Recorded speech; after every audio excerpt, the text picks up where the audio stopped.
विभावानुभाव संचारी भाव संयोगात रस निष्पत्ति, यानी विभाव अनुभाव और संचारी भाव के स्थायित्व को प्राप्त हो जाने पर, स्थायी भाव के रूप में बदल जाने पर रस हो जाता है।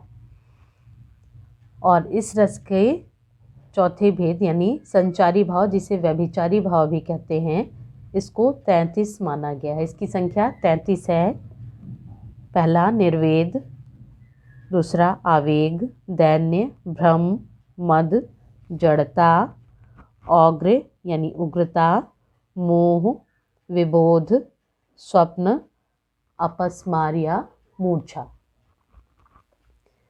12 गर्व, 13 मरण, 14 आलस्य, 15 अमर्ष, 16 निद्रा, 17 अवहित्था, 18 औत्सुक्य, 19 उन्माद, 20 शंका, 21 स्मृति, 22 संत्रास, 23 मति, 24 व्याधि, 25 लज्जा, 26 हर्ष, 27 असूया या ईर्ष्या जलन, 28 विषाद, 29 धृति या धैर्य, 30 चपलता, 31 ग्लानि, 32 चिंता और 33 वितर्क।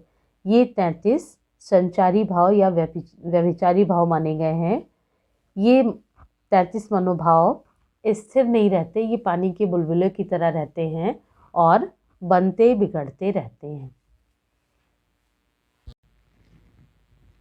साहित्य में आनंद को रस कहते हैं, यानी काव्य के अध्ययन के पश्चात पाठक को जो आनंद प्राप्त होता है वह रस कहलाता है।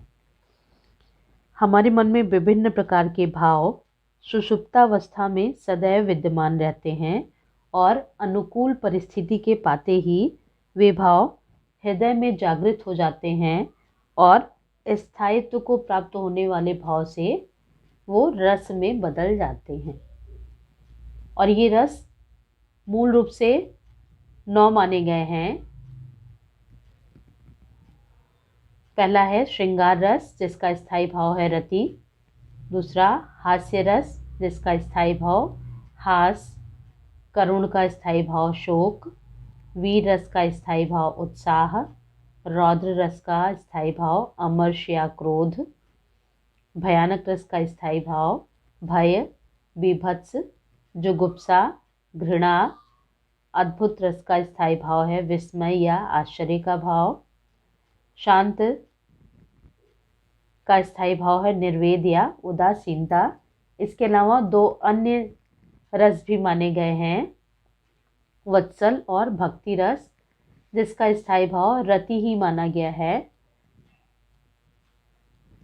वात्सल्य जिसका स्थायी भाव वत्सल और भक्ति का यानी लगाव, श्रृंगार विषयक रति जिसमें नायक और नायिका विषयक रति होती है, रति यानी लगाव, और जिसमें ईश्वर के प्रति ईश्वर विषयक रति अर्थात भक्ति रस, और माँ का बेटे के प्रति स्नेह या रति वो वत्सल रस के अंतर्गत आता है।